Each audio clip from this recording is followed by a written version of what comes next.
It happened. And almost nobody on CNN or CNBC is talking about it correctly. While you were distracted by the holiday headlines and the New Year's celebrations, the most powerful financial institution on earth quietly admitted defeat. For 3 years, the Federal Reserve told us they could do it. They told us they could shrink their massive, bloated portfolio without breaking the American economy.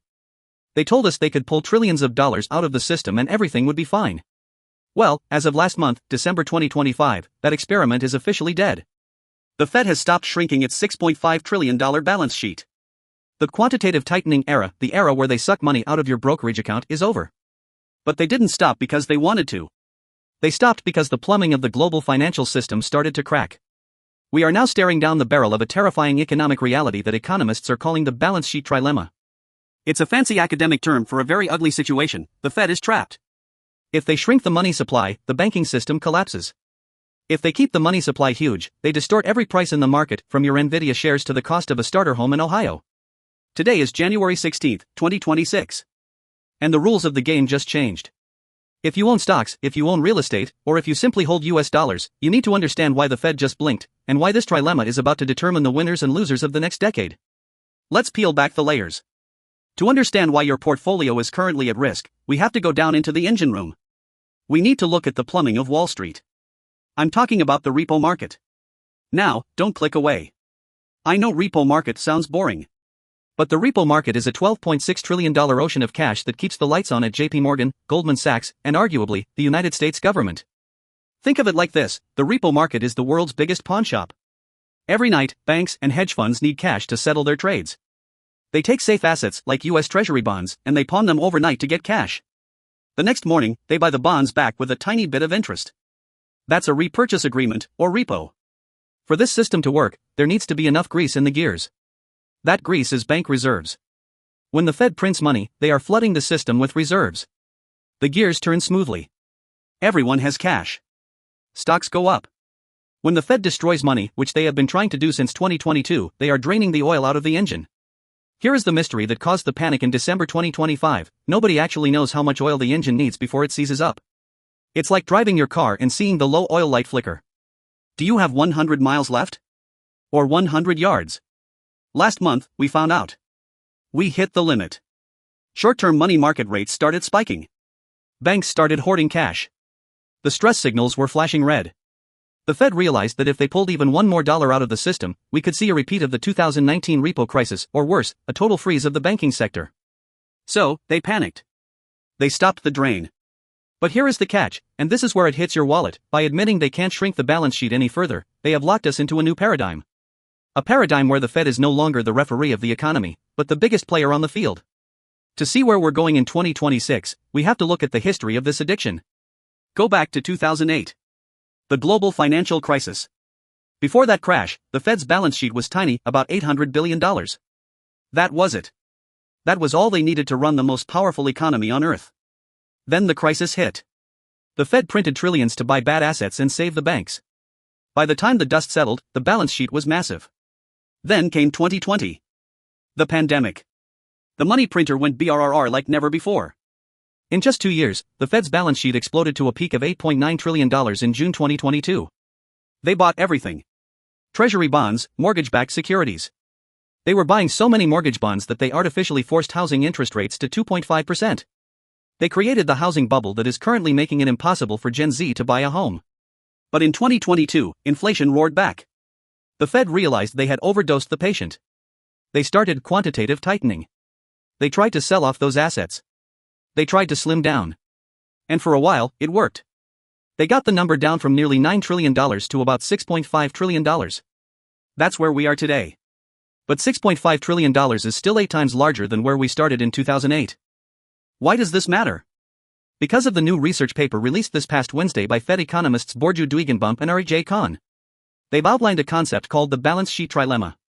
This is the intellectual framework that is going to screw over the average saver. The trilemma states that a central bank wants 3 things, but can only have 2. 1. A small balance sheet, getting the government out of the markets. 2. Low volatility, keeping interest rates stable so businesses can plan. 3. Limited intervention, the Fed not having to jump in and rescue the market every Tuesday. You can't have all 3. If you want a small balance sheet and limited intervention, you get massive volatility. Interest rates will swing wildly. Banks will fail. The stock market will crash randomly because liquidity dries up. If you want a small balance sheet and low volatility, the Fed has to intervene constantly. They become a micromanager, fixing every little problem, which breaks the free market. So, what did the Fed choose in December 2025? They chose the third option. They sacrificed the small balance sheet. They have effectively decided that they must keep a massive footprint in the market forever to ensure stability. They are choosing to be the whale. And when there is a whale in the pool, all the other fish, that's you and me, get pushed around by the waves. Now, you might think, okay, so the Fed prints money. Stocks go up. What's the problem? The problem is that inside the Federal Reserve, there is a civil war happening right now. And the outcome of this war will decide if we have hyperinflation or a deflationary crash. On one side, you have the hawks, led by Vice Chair Michelle Bowman. Her argument is simple and terrifyingly accurate. She argues that the Fed must get back to the smallest balance sheet possible. Why? Because if the Fed holds $6.5 trillion or $7 trillion in assets, they are distorting the signal of money. They are subsidizing the government's debt. They are making risk-taking too cheap. If the Fed never leaves the market, then capitalism doesn't exist, it's just a state-managed utility. On the other side, you have the pragmatists. They are the ones who wrote this new paper. Their argument is that the financial system has changed fundamentally. In 2019, the Fed officially moved to an ample reserves regime. This is technical, but it's crucial. It means the Fed promises that banks will always have more cash than they actually need. They pay banks interest to park money at the Fed. The pragmatists are saying, look, the financial sector is addicted to our liquidity. If we take the drugs away, the patient dies. We saw the stress in December. We cannot go lower. The paper explicitly says that regardless of the choice, the central bank will almost always have a footprint. Translation? The free market is dead. The Fed is permanent. This footprint creates a cushion of safety. It prevents short-term volatility. But it comes at a cost. It weakens the Fed's control over interest rates during shocks. If the balance sheet is too big, the Fed loses the ability to fight inflation properly because they are dumping money into the system through the back door while trying to raise rates through the front door. This is exactly why we have sticky inflation in 2026. The Fed is stepping on the gas and the brake at the same time. Enough theory. Let's talk about your money. How does this balance sheet trilemma affect the S&P 500 and the housing market in 2026? 1. The Fed put his back. By admitting they can't shrink the balance sheet below $6.5 trillion, the Fed has effectively put a floor under the stock market. Liquidity is the number one driver of stock prices, more than earnings, more than innovation. When the Fed buys assets or maintains a huge balance sheet, that cash flows into the banking system, then to hedge funds, and finally into equities. The pivot in December 2025 was a signal to Wall Street, we will not let the plumbing break. This is why we are seeing resilience in tech stocks. The market knows the liquidity drain has stopped. The Fed put the belief that the Fed will save the market is alive and well. 2. The trap for bonds. However, this is dangerous for the US dollar. If the Fed is permanently printing or holding trillions, it dilutes the value of the currency over time. The paper mentions that a large balance sheet creates a cushion of safe assets. But if the market realizes the Fed cannot sell these assets, bond vigilantes might demand higher yields to hold long-term US debt. This could lead to a steepening yield curve. Short-term rates might drop, but long-term rates could spike because investors fear long-term inflation. 3. The housing market nightmare. This is where it hurts the most. The Fed still holds massive amounts of mortgage-backed securities from the COVID era. Ideally, they should be selling these to get out of the housing market. But they can't. If they sell MBS aggressively, mortgage rates would skyrocket to 9% or 10%, crashing the housing market. So, they are forced to hold them. This keeps mortgage rates artificially suppressed relative to where they would be in a free market, but it also keeps supply tight. The Fed is trapped in the housing market. They broke it in 2020 by buying too much, and now in 2026, they can't leave without destroying home values for the middle class. So, we are stuck in this weird limbo of high prices and low volume. I want to call attention to a specific phrase in the news: reserve management purchases. Last month, the Fed announced they would begin these purchases to keep reserves ample. Beware of bureaucratic language. They want you to think this is just housekeeping. Oh, we're just managing reserves. No. This is QE light. When the Fed buys assets to maintain liquidity, they are injecting money. Whether they call it quantitative easing or reserve management, the mechanical effect is the same. The central bank is using digital money to buy government debt. They are doing this because the US government is running massive fiscal deficits. The Treasury needs to sell trillions in debt.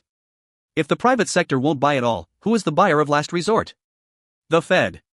The Trilemma paper is basically the Fed's academic excuse for why they have to monetize the debt forever. They are saying, we have to do this to prevent volatility. But the reality is, they are doing it because the system is too levered to survive reality.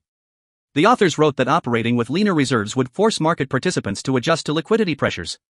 Translation: if we stop printing, hedge funds and banks would actually have to manage their own risk. They might go bust.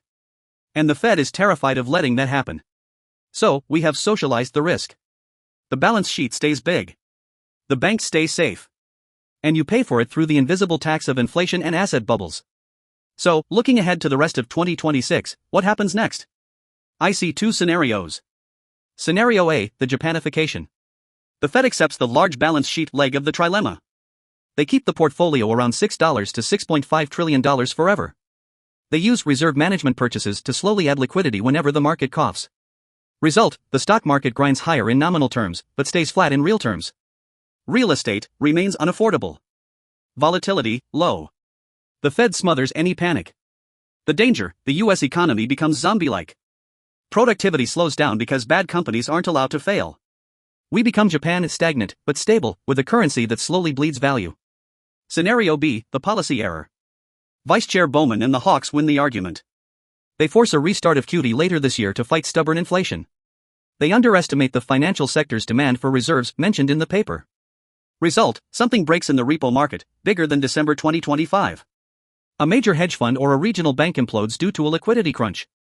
The reaction: the Fed panic pivots hard.